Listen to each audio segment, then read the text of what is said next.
¿Qué tal? Buenas noches, bienvenidos una vez más a Entredichos, que hoy tiene por invitado a un doctor en comunicación, maestro en ciencias sociales y licenciado en antropología social y educación media.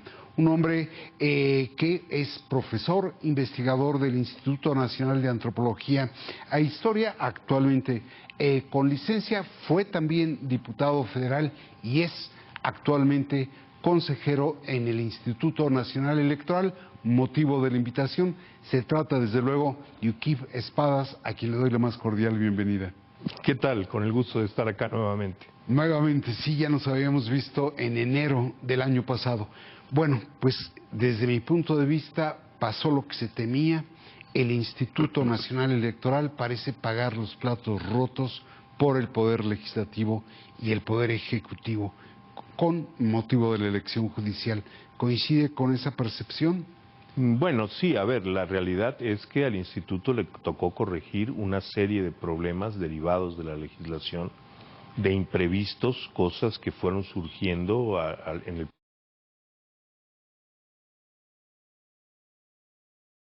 condiciones de elegibilidad de los candidatos, hasta el dinero que se puede utilizar y desde luego la fiscalización de gastos de los distintos candidatos. Nosotros tuvimos que resolver el diseño de las boletas, cosa que fue extremadamente complicado, que derivó de especificaciones muy rígidas en la legislación, y pues sí, efectivamente el producto de la elección, independientemente de la calidad del trabajo del INE, pues todas las críticas se han revertido contra el instituto. Es una realidad de la que no podemos enajenarnos. Es decir, si tuvieron un mal marco jurídico, lagunas jurídicas de un lado y verdaderamente cosas exageradas de otro lado en el marco jurídico, y no tuvieron los recursos que habían pedido y no tuvieron el tiempo que requerían para ello, colegio de consejeros, para decirle al Ejecutivo así no. Bueno, a ver, no podíamos, porque entre otras cosas no era el Ejecutivo, es un mandato constitucional. Nosotros pasamos por cosas semejantes en los procesos de revocación de mandato y de consulta popular, cuando ante los recortes nos dirigimos a la Corte para pedir más dinero, que se obligara a que recibiéramos más dinero, argumentando entre otras cosas la dificultad para desarrollar el proceso. Y en distintos momentos, tanto el tribunal como la Corte dijeron que independientemente de cualquier limitación presupuestal en ese caso, el instituto estaba obligado a cumplir a cualquier costo con el mandato constitucional. En este caso, me parece que la situación era exactamente la misma. No hay forma de que el Instituto Electoral diga, pues no hago esto que me manda la Constitución, argumentando nada, ni problemas legales ni problemas económicos. Híjole, pero es tanto como decir, si está el mandato constitucional, aunque se haga mal. No, bueno, no lo hicimos mal. Me parece que hay problemas que derivan de la legislación, por mencionar dos muy importantes, la estructura geográfica muy importantes, la estructura geográfica del Poder Judicial, que fue muy difícil adaptarla a la estructura geográfica de las elecciones, y que se vota en cada elección, que generó esta gran cantidad de votos múltiples que impidieron, y esa fue la consecuencia más grave, que las boletas se contaran en las casillas. Estos elementos, bueno, nosotros articulamos procesos nuevos para garantizar lo que se garantiza en cualquier elección a la ciudadanía, y lo sacamos adelante. Es decir, el instituto respondió con capacidad organizativa, mucha creatividad, a problemas que no generamos nosotros, pero que sí solucionamos. Nosotros no tenemos, incluso en las votaciones divididas y en las distintas discusiones que ha habido, al interior del instituto hay un amplísimo consenso en que el instituto hizo lo que tenía que hacer y superó las dificultades que derivaron tanto de la ley como de los procedimientos que no manejó el instituto, especialmente el registro de candidaturas, que a diferencia de una elección de legisladores o de presidente de la República, no se realizó por la autoridad electoral, sino por órganos auxiliares de los poderes de la Unión. Sí, digo, no tuvieron la integralidad del proceso, pero ya tocó un capítulo delicado. Yo sí percibo que el instituto, al ritmo de los acordeones, terminó dividido y confrontado. A ver, sí, pero lo que yo creo es que no fue al ritmo de los acordeones. Yo creo que lo que esta votación refleja es más una perspectiva general sobre las obligaciones del instituto, porque lo dije y lo repito, atribuirle a los acordeones el resultado de la elección o explicar el proceso mismo por los acordeones, pues es tener muy poca compasión con la realidad. Los acordeones fueron propaganda ilegal, pero a final de cuentas propaganda impresa. ¿Hace cuántos años, en mi experiencia personal 40, que la propaganda impresa es absolutamente limitada para inducir la votación, para propagandizar posiciones en una elección? Yo recuerdo cuando en 1985 me tocó ser secretario electoral del PSUM en Yucatán, pues nuestra principal preocupación fue cómo adquirir spots de radio, porque solo volanteando no íbamos a lograr nada. No, pero como consejero electoral que es actualmente, usted no permitiría entrar con propaganda a la casilla. ¿Cómo no se permitió? ¿Cómo si se permitió? No. Es decir, la gente entró con acordeones. A ver, bueno, si usted dice que el acordeón era propaganda impresa, esa propaganda se introdujo al interior de la casilla. Exactamente igual que en cualquier elección alguien puede llevar un volante de un partido político y meterlo a la casilla. Eso no significa que este volante determine el voto. Lo que no se puede hacer es entregar propaganda dentro de la casilla. Portar un volante o portar un acordeón en ningún caso estuvo impedido. De esto se habló exhaustivamente antes del día de la elección. Decía yo que, al igual que otras cosas en la vida, los acordeones tenían permitido su consumo personal, lo que era ilegal era su distribución. Ya, déjeme, hay una cosa que me sorprendió y más asombrosamente siendo usted el protagonista del hecho. Déjeme proyectar la imagen de cuando usted suelta el globo. Si le parece lo podemos ver ahí. Hablemos, como se ha propuesto, del elefante en la sala.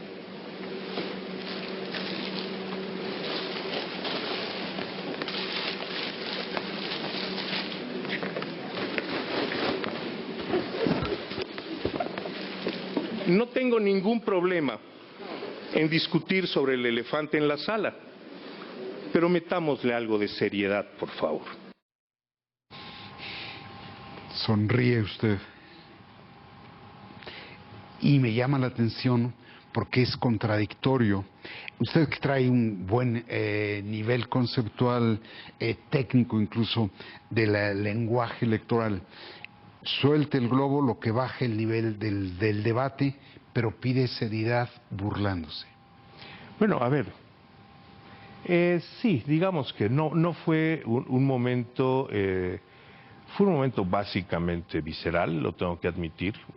Para entonces ya llevábamos 10 días en medio, donde resultaba que la mayoría que había votado por la validez de la elección éramos una suerte de operadores del fraude electoral para el gobierno y que los acordeones eran realmente un elefante en la sala. Y mi opinión de presentar los acordeones como un elefante es esa. Es un acordeón, es un elefante volátil y ridículo, como afirmaría la consejera Rita López.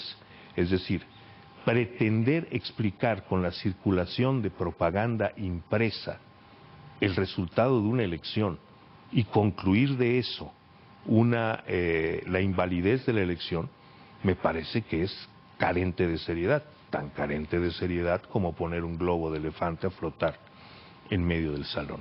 Ahora, más allá de los calificativos de si fue falta de seriedad, si fue burla, el hecho cierto es que se ve fracturado el instituto cuando al momento de validar la elección 5 votan por no validarla y 6 votan por validarla. ¿Cómo queda? Bueno, efectivamente, y a mí me parece que eso es un acto reprobable, y se lo dije a mis colegas, me parece que no se vale en un primer punto, porque así fue, aceptar limpiar la elección Excluimos en total entre las distintas elecciones alrededor de 1.300 casillas, que era donde se concentraron irregularidades inaceptables. Bueno, sí, pero el asunto de las casillas, es minúsculo frente a la proporción del número total de casillas. Pero el hecho cierto es que la no validación que proponía el consejero Arturo derivaba más del uso del acordeón que de las irregularidades. Justamente. Por eso me parece que es insostenible con seriedad ese planteamiento. Hicimos un esfuerzo enorme por detectar y eliminar todas las casillas, todas, donde hubiera presencia de irregularidades, a grado tal que ninguno de mis colegas que votaron contra la validación puede dar el número de una sola casilla donde ellos piensen que hay irregularidades. ¿Por qué? Porque todas esas casillas fueron eliminadas del cómputo. Entonces no se vale acordar limpiar la elección y una vez que se elimina ese número de casillas, que efectivamente es el 1% de las casillas, declarar que la circulación de propaganda escrita es un fraude monumental que hace que se invalide la elección. Eso es no compadecerse de la realidad, de los resultados de la elección. Los resultados de la elección desmienten, pero de arriba abajo, la idea de que los acordeones hayan sido lo que determinó ese resultado. En el caso de la Sala Superior, ya no habrá Sala Superior, ya habrá una sola sala de plenos en la Suprema Corte de Justicia. La coincidencia entre el acordeón y la elección es impresionante. ¿Con cuál acordeón? Para empezar, estamos hablando de más de 37 acordeones. 37 acordeones son los que tiene detectada la Comisión de Quejas por quejas que se recibieron contra eso. Adicionalmente, en la Comisión de Fiscalización hay una serie de acordeones, tanto físicos como virtuales, que involucran solo los físicos a 626 candidatos. Si los acordeones involucran a 626 candidatos, ¿dónde está que son los acordeones los que determinaron la elección? Esta elección no tuvo 626 triunfadores, tuvo muchos menos. Es decir, los acordeones exhibieron los nombres de muchas más personas que las que ganaron. La persona que gana con la más alta votación gana con el 47% de los votos. Me parece que pretender que eso estuvo determinado por los acordeones es un exceso. Si los acordeones hubieran sido los determinantes, las más altas votaciones hubieran sido muy superiores a menos de la mitad. El candidato que gana con la menor votación para la Corte gana con 3 millones de votos. Esto es 1 millón de personas menos que los afiliados a Morena, PT y Partido Verde. Esto es, ni siquiera los afiliados a los partidos coaligados en el gobierno votaron todos en el mismo sentido. Esto no de ninguna manera representa una enorme coincidencia entre los acordeones. A ver, ¿por qué tuvimos los resultados que tuvimos? Porque el otro polo político del país decidió no acudir a la elección. Otra vez, quien gana con menos votos en la Corte gana con 3 millones de votos. PRI y PAN tuvieron 14 millones de votos 12 meses antes. Pero ya me está usted involucrando a los partidos. Los partidos están involucrados. Cuando la ley prohíbe la participación de ellos en esta elección. A ver, la ley prohíbe la participación de los partidos, pero eso no quiere decir que los segmentos sociales de votantes afines a cada partido político dejen de serlos. De toda evidencia, a esta elección fueron votantes afines a la coalición gobernante. No es nada más suponerlo. Estos partidos, personajes de estos partidos que lo tuvieron permitido, llamaron siempre a votar, mientras que del lado de la oposición, tanto partidista como no partidista, hubo amplios llamados a no votar. Quienes acudieron a votar fueron fundamentalmente electores afines a la coalición gobernante. ¿Muchísimos? No. Su candidato más votado saca menos de 6 millones de votos, menos del 6% del padrón. Regreso a la pregunta original. ¿Cómo queda el instituto sobre la base de la votación que tuvo su consejo? Bueno, esa es una votación que nos deja muy mal, porque genera la fantasía, la ficción, la mentira, para decirlo con toda claridad, de que hubo adulteraciones enormes en el proceso de votación. Y esa es la imagen que perjudica al instituto, porque no es verdad. Para empezar, el instituto no tuvo nada que ver con el resultado de la elección. El resultado de la elección, que efectivamente se polarizó, se fue a un polo, es el resultado de las condiciones de la sociedad. Y la proporción de votación, solo el hecho de que hayan acudido nada más 13 millones de personas a las urnas, algo menos, y que quien más gana dentro de los afines a la coalición gobernante gane con menos de la mitad de los votos, esto ya nos habla de que comparar esto como una operación de Estado, como se ha pretendido, como una elección de hace 40 años, a ver, imaginémonos que el PRI llamaba a una elección, Miguel de la Madrid en 1985 llamaba una elección de esta naturaleza. Pongámonos en situación. ¿Qué porcentaje menor, el mínimo porcentaje del padrón que hubiera votado en esa elección, cuál hubiera sido?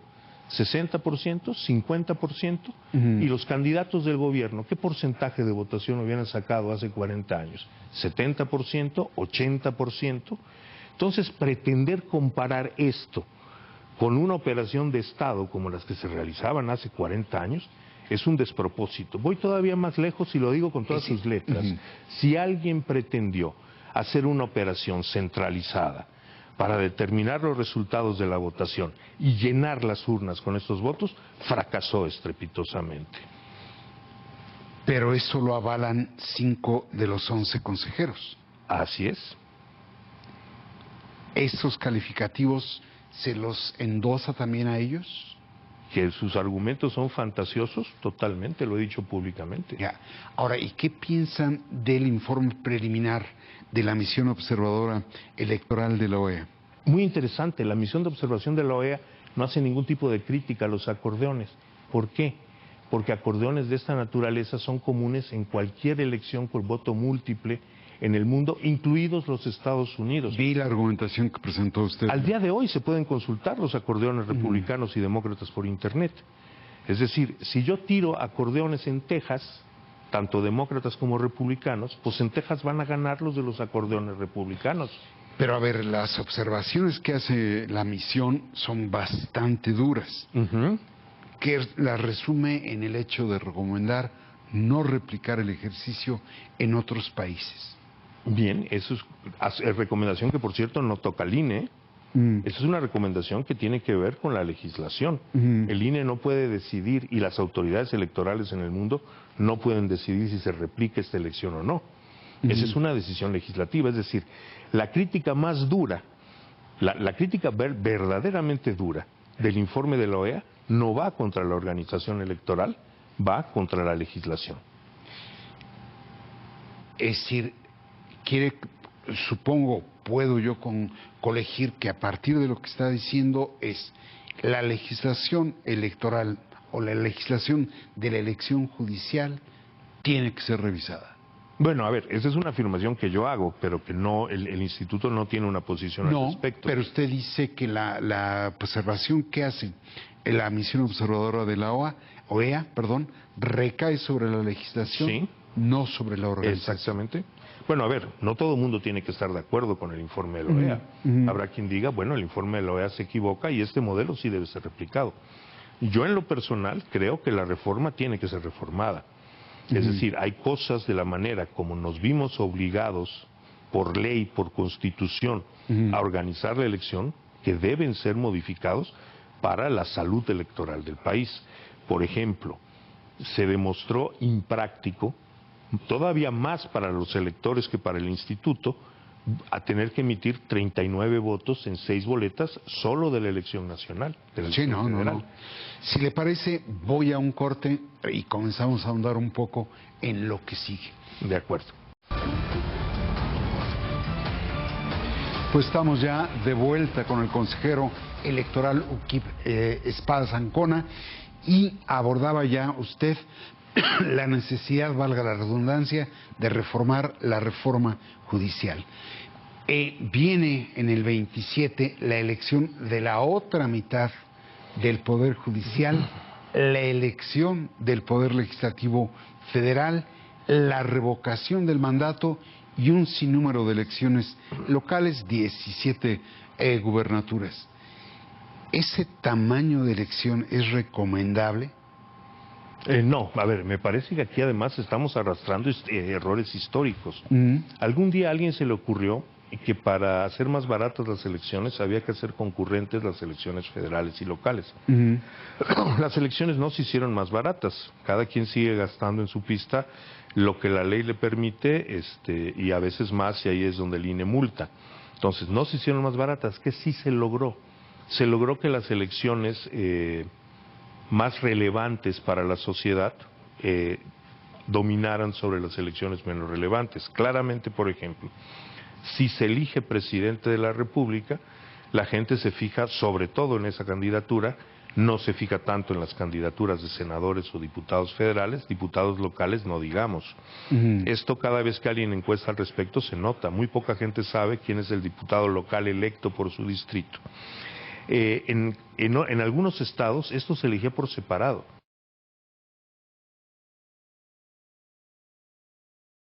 Para esto, que ya de por sí está bastante mal, una nueva elección concurrente, además de una naturaleza totalmente distinta.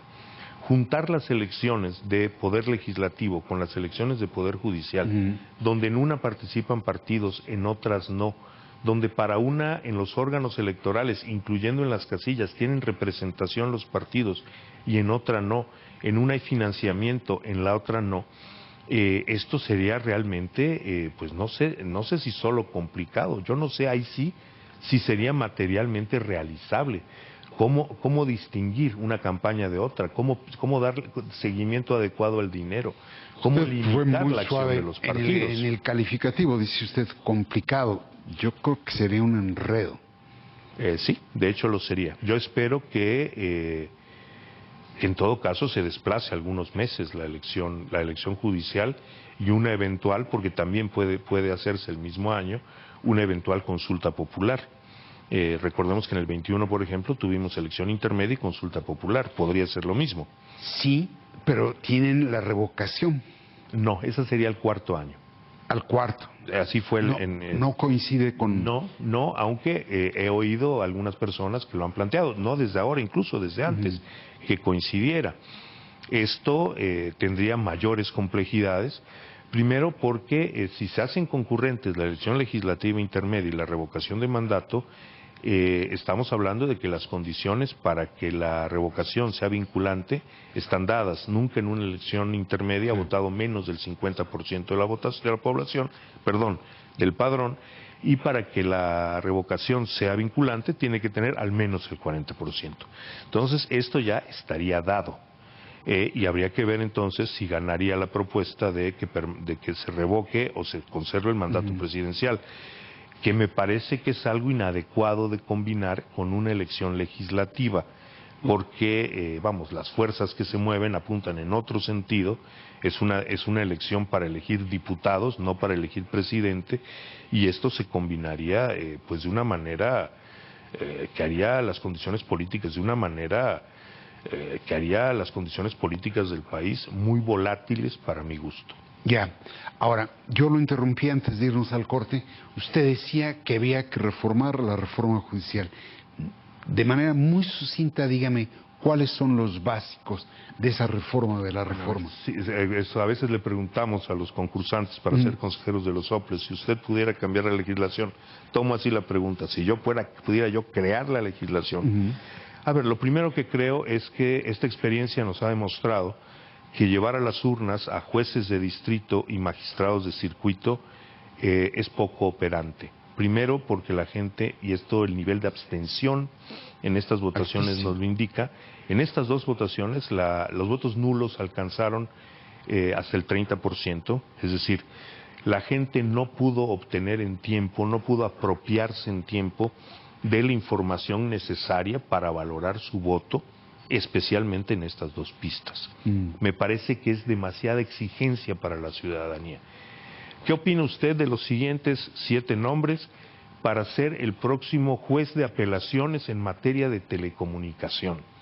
Me está usted diciendo, ¿usted limitaría la elección judicial a ministros de la Suprema Corte y magistrados electorales? No, magistrados del Tribunal de Disciplina, si se quiere hasta magistrados del Tribunal Electoral y hasta de las salas regionales. Tendría yo mis dudas. Lo que me parece que la practicidad el involucramiento de la ciudadanía ha demostrado que no es eficaz llevar a las urnas, es la elección de jueces de distrito y magistrados de circuito. Ya. Creo que esto debería salir de la elección y designarse por niveles, por una competencia profesional en donde la Corte y el Tribunal de Disciplina tendrían el principal papel para valorar a quienes pudieran ocupar estos cargos. Ya. Es decir, ¿la postulación de candidatos, dice usted? O No. Designar directamente a jueces y magistrados. Es decir, en mi opinión, esos dos niveles no deben estar sujetos a votación popular, porque la lección que nos da esta elección es que la ciudadanía no tiene las condiciones para apropiarse adecuadamente de la información y definir su voto. Por eso el elevado número de votos nulos, independientemente del 83% de abstención. Limitarla a ministros de la Suprema Corte y magistrados. ¿La segunda reforma?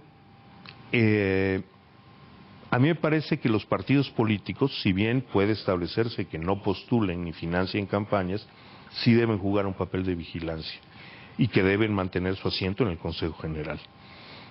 Y finalmente, en relación con lo primero, creo que la gente no debería tener que votar por tantas posiciones en cada boleta. En el país del que se toman la mayor parte de los elementos generales de esta reforma, que es Bolivia, la gente vota por un candidato o candidata para la Corte, no por 9. La estructura electoral del país se diseña para eso. ¿Qué facilitaría el que para cada cargo la gente votara solo por una persona? A ver, pensemos en el Congreso. Hay 128 senadores y 500 diputados, pero uno vota por uno y uno en la elección uninominal. Podríamos hacer algo semejante para la Corte y para los magistrados de disciplina. Y esto nos permitiría algo muy, muy importante, y es que las boletas se contaran en las casillas, que no tuvieran que trasladarse para ser contadas en los consejos distritales. Nosotros hicimos esto con una gran eficiencia. No fue una eficiencia total. Muchas de las irregularidades de este 1% de casillas que fueron excluidas del cómputo tienen que ver con que el procedimiento de cómputo pasó de la casilla al distrito. Creo que esto debe ser tomado muy en cuenta y diseñar una elección en la que lo que se vote pueda ser materialmente contabilizado en la casilla. Esta vez no se hizo porque iban a hacer cómputos que duraran 20 horas. Yo no le puedo pedir eso a un funcionario de casilla. ¿Algo más? En principio me parecerían tres cosas importantes. Hay muchos detalles que hay que mejorar, pero esas me quedo con los tres centrales. En opinión de la presidenta de la República, Claudia Sheinbaum, el instituto se extralimitó. Dice que hizo suyas atribuciones que no tiene. ¿Comparte esa visión de la...? Bueno, no, si la compartiera no hubiera votado como voté.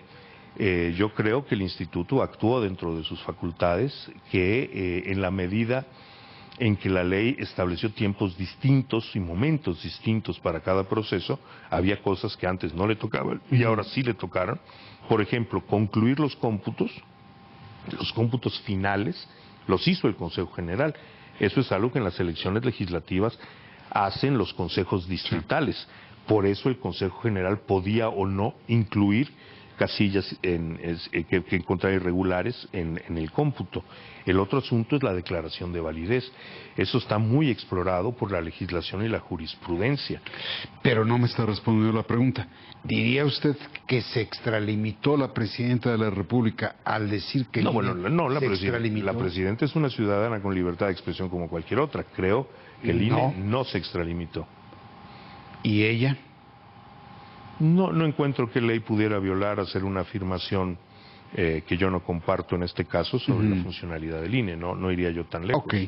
Ahora, en ese marco, cuando ella señala la extralimitación, anuncia o reanima la idea de la reforma electoral que está prevista en sus 100 puntos de gobierno. ¿Usted le parece que el momento es el indicado, que la razón por la cual anuncia la reforma es el oportuno? Bueno, a mí me parece que una reforma electoral, y eso lo vengo diciendo desde que en 2022 López Obrador propuso la anterior reforma electoral, me parece que una reforma electoral, primero que nada, tiene que ser diseñada para un tiempo largo, Es decir, una reforma electoral debe prever las condiciones para garantizar los derechos del elector en los próximos 50 años, no para garantizar condiciones de fuerza para un partido político u otro en una coyuntura. Aquí las reformas electorales son de a tiro por elección, ¿eh? Eran hasta 1996. A partir de 1996 los elementos centrales del sistema electoral no han sido reformados. En la reforma del 13-14. Es decir, justamente lo que usted mencionaba de la concurrencia de la fecha electoral deriva de esa reforma. Ya desde antes. No. Te lo digo porque en Yucatán tuvimos el ajuste de la concurrencia para la elección de 2012. A lo mejor es legislación local. Pero la federal data, pero en fin, no es mi tema el de la concurrencia, pero dice la presidenta que parte del motivo de la razón de reavivar la reforma electoral es que hay un bloque de consejeros electorales, dice ella, un grupo, no dice bloque ella, dice que no cumple con la voluntad del pueblo y se maneja como oposición. ¿Qué piensa de eso? A ver, no tengo claro que la intención de la declaración haya sido exactamente esa, pero en cualquier caso me parece, para este caso y para otros, que la integración de un órgano en un momento específico, es decir, quienes forman parte de un órgano hoy, no es razón suficiente para diseñar una reforma del órgano mismo. En este caso, en abril del próximo año, es decir, en menos de un año, 3 de los consejeros, los electos en 2017, serán reemplazados, si la legislación no cambia, por otros 3. Por cierto, cuando esto ocurra, las 3 generaciones de consejeros habremos sido designados por legislaturas con una clarísima mayoría de Morena y sus aliados. Me está diciendo con eso que probablemente el perfil del próximo Consejo General del INE puede tener ya el sello de lo que llaman la 4T. No iría yo tan lejos porque, vamos, por ejemplo, en mi generación, los consejeros de mi generación, hemos votado de manera muy diversa los distintos asuntos.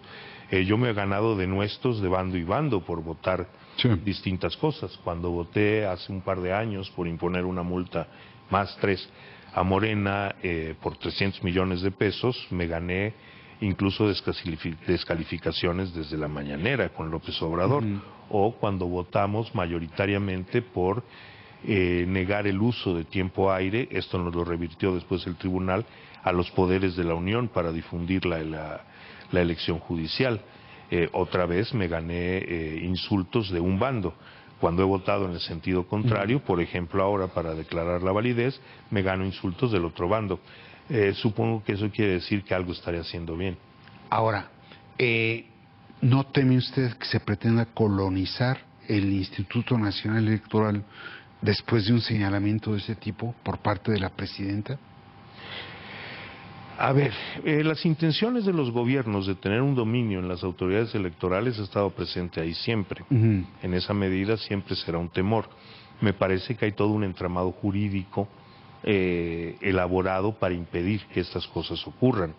El que los consejeros seamos electos en 3 tandas por 3 legislaturas distintas es fundamental en este diseño. Es decir, desde su estructura el INE está diseñado para que si una fuerza política puede incidir facciosamente en una designación, quien genera la siguiente generación de consejeros es otra legislatura. Que es el escalonamiento en el relevo. Ahora, ya llegó a mencionar la presidenta a instancias de una pregunta la posibilidad de que quizás habría que ver si convendría que ustedes fueran electos, que los consejeros electorales fueran electos por el voto popular. ¿Qué piensa de eso? A ver, pienso lo mismo que inicialmente cuando se planteó esto en el mandato de López Obrador y que dije también sobre la elección de jueces. No me parece que sea el mecanismo adecuado. Porque las corrientes electorales son las corrientes que se fraguan en los posicionamientos políticos y esos son los partidos. Es decir, las fuerzas que acuden a una elección son fundamentalmente las mismas fuerzas que conforman los partidos políticos. En la elección judicial lo acabamos de ver. Efectivamente, los partidos políticos no fueron, pero tratar de negar que quienes acudieron a la urna fueron mayormente electores afines a la coalición gobernante sería tratar de tapar el sol con un dedo. No me parece sano que eso pueda ocurrir en la elección de la autoridad electoral. Es decir, que sean en la práctica, aunque formalmente se elimine la participación de los partidos políticos, pero eso no elimina las corrientes sociales. Y en la práctica serían esas corrientes sociales afines a unos partidos u otros, quienes por mayoría de votos designarían a los consejeros electorales. No me parece adecuado. Muy bien. Otro argumento para emprender la nueva reforma electoral es que el INE utiliza muchos recursos. Antes de hacer la pregunta sobre el particular, quería proyectar algo que nos dijo aquí en enero justamente del 2024 para entonces hacer la pregunta. Ahí lo podemos ver. Se ha dicho mucho que el instituto es muy grande y que cuesta mucho. Bueno, sí es muy grande y cuesta lo que cuesta porque ese tamaño de instituto lo requiere. Pero eso nos da como sociedad la garantía de que las distintas partes del instituto están funcionando muy bien, están bajo direcciones que mantienen el trabajo del instituto al margen de cualquier conflicto en el Consejo General, que no niego que lo hay y lo abordaré en su momento, pero lo que me parece a mí más importante en cuanto a las condiciones actuales del Instituto Nacional Electoral es que es un instituto que trabaja bien, que trabaja de manera muy institucional, valga la redundancia. Ahí está su dicho. El instituto trabaja bien, trabaja de manera institucional, cuesta lo que cuesta por el tipo de estructura que tiene. ¿Sería un error pretender llevar a cabo una reforma para bajarle los ingresos? Sí. A ver, el INE ha recibido muchas más atribuciones que cualquier órgano electoral del mundo. Eso explica su costo. Por ejemplo, la credencial para votar, que consume la tercera parte de nuestros recursos ordinarios. Pero bueno, el producto está allá. Expedimos una credencial infalsificable que se expide por un órgano autónomo. Nadie con intereses facciosos, partidistas o particulares en una elección puede expedir credenciales para votar. Y bueno, esto efectivamente no es barato. Podríamos producir una credencial más barata, sin duda. La credencial de la Comisión Federal Electoral era baratísima, era un cartón. Sí, me acuerdo. Que simplemente guardo la mía todavía. Claro. Pero esa es una credencial inadecuada para nuestras condiciones. Nada más que ahora, elevada a rango de documento de identidad, el CURP biométrico, la credencial de elector ya no tendría el valor de documento de identidad. Bueno, es que de hecho, en principio, la credencial de elector no es un documento de identidad. Suple a la cédula de identidad por un transitorio de la ley.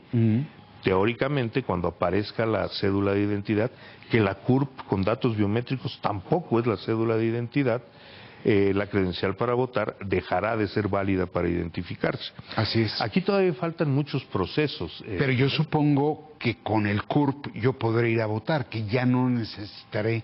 Si llegamos a ese punto, seguramente sería así, como es en otros países, se vota con la cédula. ¿Se puede recortar ese gasto de la credencialización al instituto?